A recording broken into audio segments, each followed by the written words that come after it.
Clay soil, the gardener's greatest test of patience. It bakes into a brick in summer, turns to sticky sludge in the rain, and honestly, it just laughs in the face of your shovel. But what if I told you that the secret to transforming this stubborn, lifeless dirt into rich, black, fertile soil has nothing to do with digging at all?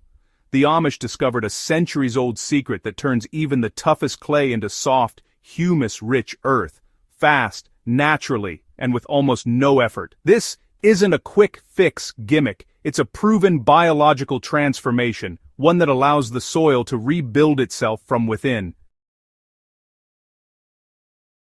Welcome back to Crop Corner, your home for down-to-earth gardening wisdom. Today we're diving into the Amish Humus Method, the no-dig solution that breathes life into even the most compacted clay soil and turns frustration into flourishing fertility.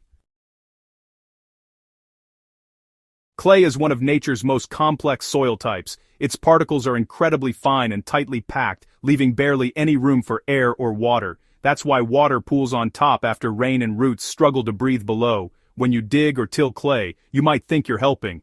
But what's really happening is you're collapsing its structure even more. Each time you disturb it, those fine particles squeeze tighter, trapping moisture in some spots and starving others.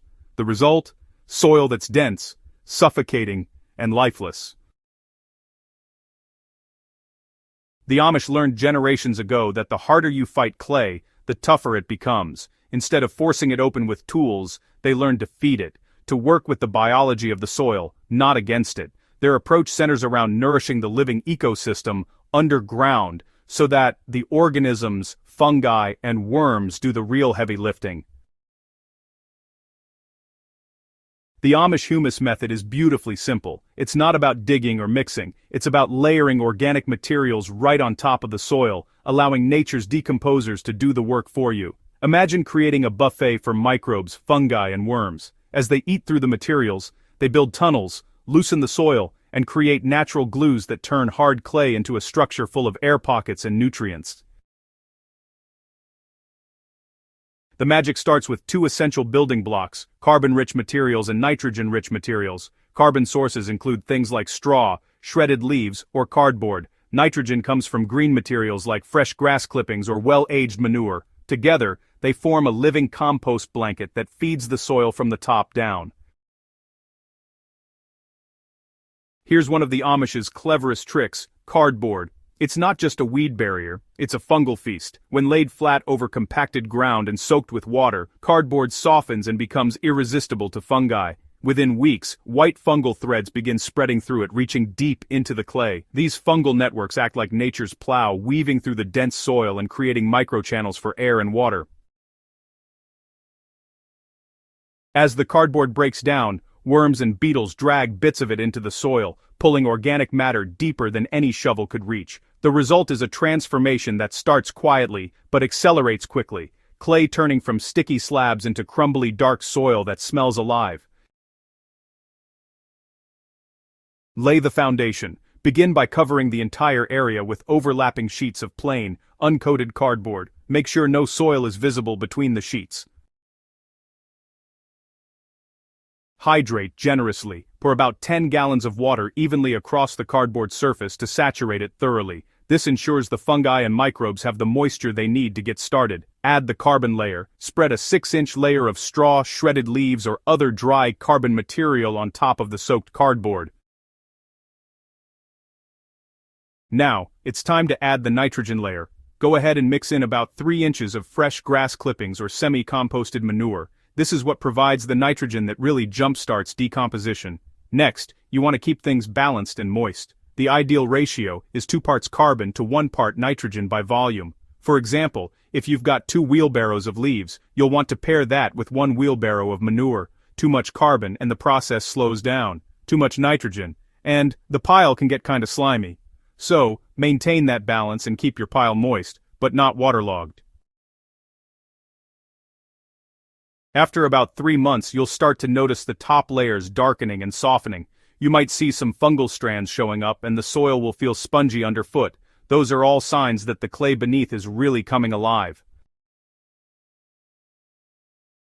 If you're working with raised beds, the same method applies, but let me walk you through a specific formula for a 4 by 8 foot bed. First, lay down one layer of overlapping cardboard sheets, making sure to cover all the seams. Then, saturate it with about 3 gallons of water per square foot, which comes out to roughly 96 gallons in total. After that, add 3 to 4 inches of shredded leaves or straw, followed by 2 inches of manure mixed with fresh grass clippings.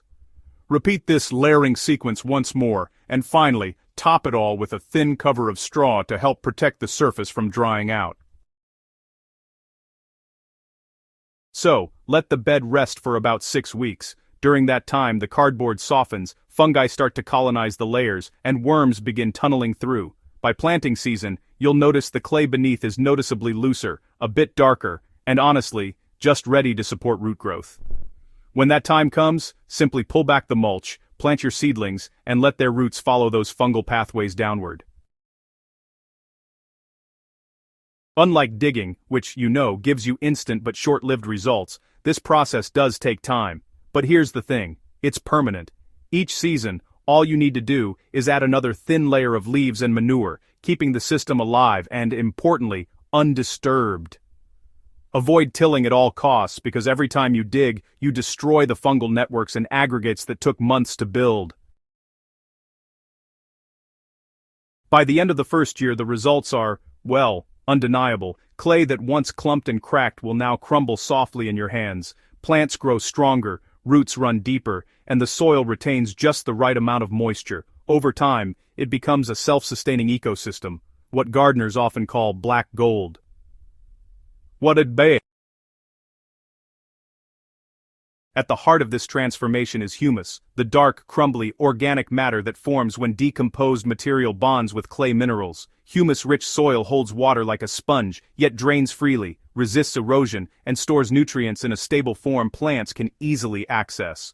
Once your soil reaches this stage, you've achieved the holy grail of gardening, a living soil that keeps improving year after year with minimal effort.